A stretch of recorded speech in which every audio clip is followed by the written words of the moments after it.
What's up, guys? It's JTB Gaming here, and today we have another episode of our Cambridge United Road to Glory. And to start this episode off, at the end of last season, we were offered the U.S. men's national team job. I have accepted the job, and if you want to see me continue on with this, or if you don't, vote on the poll.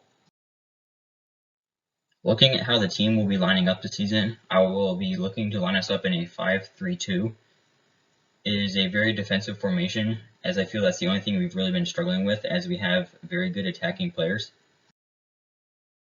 The teams overall, we are now a 4.5 star team, as we have a 77 rated offense, an 82 rated midfield, and a 78 rated defense.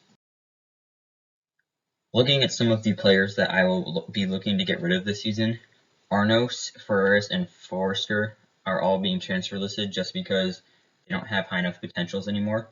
Gillespie will be loaned out, as I will look to play our youth player Diaz in order to accomplish the youth development achievement. I will also be loaning out Nasser, Elbasir, and Campbell. We will also be looking to loan out Vergara and Durate. For the first season in a while, we did not have a strict financial requirement, which is why I have not been buying any players. And this season, as we are now a bigger club, I am looking to bring in a striker and a center back, and these are the players that I have been looking at. Out of all those players, the two players I have decided to look to buy are Leander Dendoncker and Silas Wamangituka. Both of them have agreed to join the club, as they are our first two big transfers and our first two transfers in 4 seasons. I am also looking to bring in a center midfielder, as I just feel like we could use with a little bit more variety. And the main player I have looked to go after is Lucas Paqueta. I've also looked to go after Rolls, as he was with us on loan in the first season, and he could be a very good bench player. Both of them have agreed to join the club, as we bring in Paqueta and Rolls returns to the club. After those other players that we have brought in, I have decided to sell Hansen, as he no longer has a spot in the starting 11, along with Valera. We now get into the first game of the season, as we play Sheffield United. Sheffield United will be lining up in a 5-3-2. We will also be lining up in a 5-3-2, as we will have Diaz in goal, Laird at right back, Hendricks, Dendoncker, and Jansen at center backs, Drummond at left back, Murray at center mid, Gordson at left center mid, Lopez at right center mid, with McAvoy and Wamangituka up top. In the 78th minute, Gledson gets the ball before he turns Jansen, gets in behind our defense, and puts the ball in the back of the net to put Sheffield United up 1-0. That goal by Sheffield United would be the only goal, as they go on to beat us 1-0 in the first game of the season. After that loss against Sheffield United, I realized that we were truly playing too defensively, so I decided to switch us to a 4-3-3 holding, as we will have Diaz in goal, Hendricks at right back, Dendoncker and Jansen at center backs, Drummond at left back, Murray at defensive mid, Lopez and Paqueta at center mids, McAvoy and Gordson out wide, with Wamangituka up top.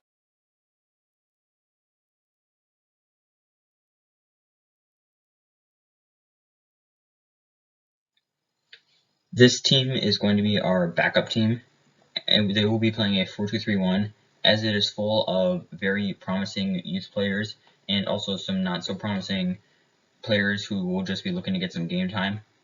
As I feel like as we are a bigger club, this team will be playing more frequently now.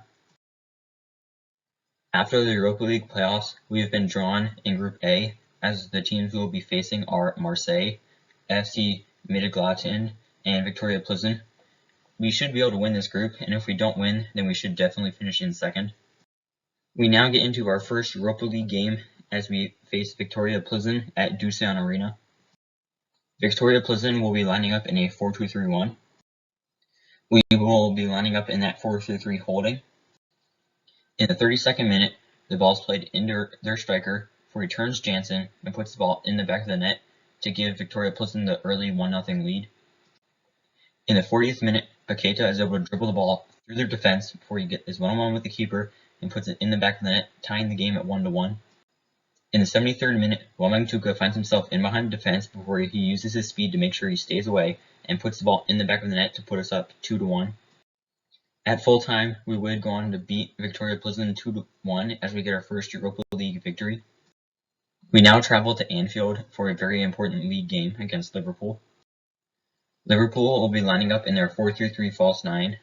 The only two changes that I see that they've made from last season is Ferland Mendy at left back and Martin Odegaard at center mid. We will be sticking with our strongest 11 as we continue to line up in that 4-3-3 holding.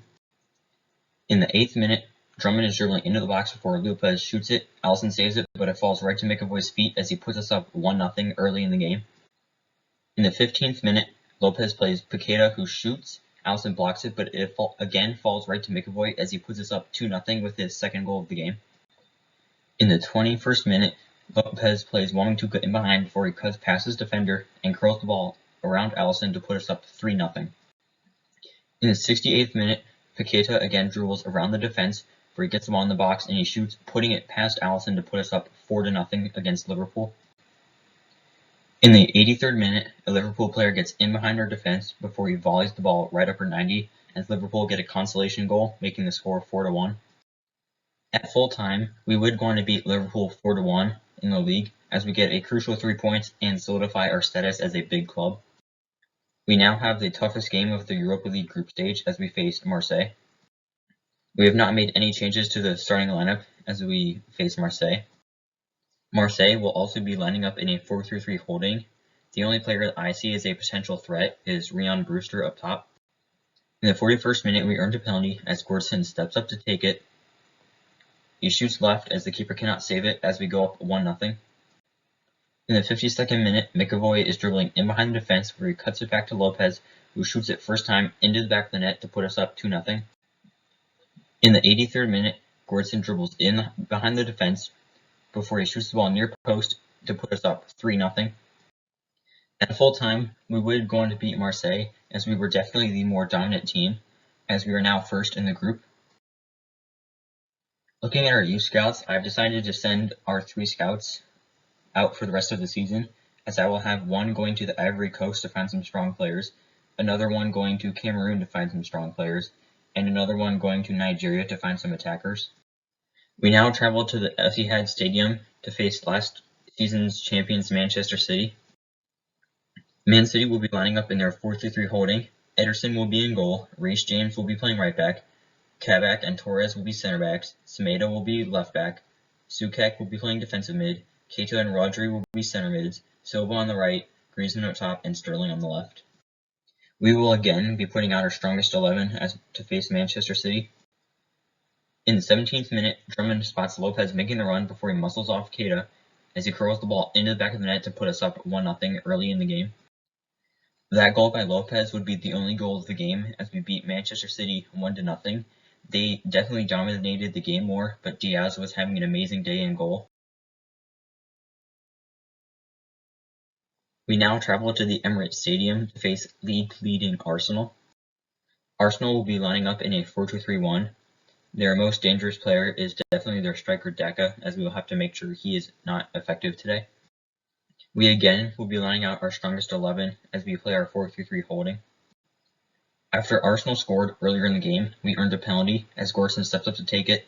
He sends it to the right as it goes post in to tie the game at 1-1.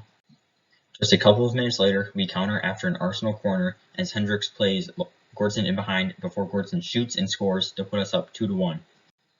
In the 43rd minute, Pepe beats Jansen before he crosses it into their left back who puts it in the back of the net, tying the game at 2-2. Just a couple of minutes after halftime, Wamangituka plays Lopez in behind the defense before he curls it around the keeper to put us up 3-2. After Arsenal equalized the game, Gordson steps up to take another penalty as he sends Pickford the wrong way to put us up 4-3 late in the game. In the 82nd minute, Pepe again finds the ball out wide as he crosses it into Xhaka, who puts it into the back of the net, leveling the game at 4-4. At full time, we would go on to tie against Arsenal 4-4. This was a very offensive-based game, but we do not mind the draw as we were facing the league leaders. Looking at the player who will be departing us in January, Laird has been sold to Tottenham Hotspur as he is no longer a part of the starting 11. Heading into the month of January, we are now currently in first place in the league as we have 56 points, as Spurs are in second with 50 points, tied with Manchester City. If we can keep this up, this means that we will be Premier League champions. Currently, in the Carabao Cup, we're in the semi-finals, as we will be facing Liverpool, who we just destroyed in the league 4-1, so we should advance. In the Europa League, after winning our group, we have been drawn against German side Bayer Leverkusen. This will be a tough tie. In the FA Cup, we've been drawn against Lincoln City. I hope you all enjoyed this episode. If you did, please leave a like down below. And it's JTB Gaming, signing off.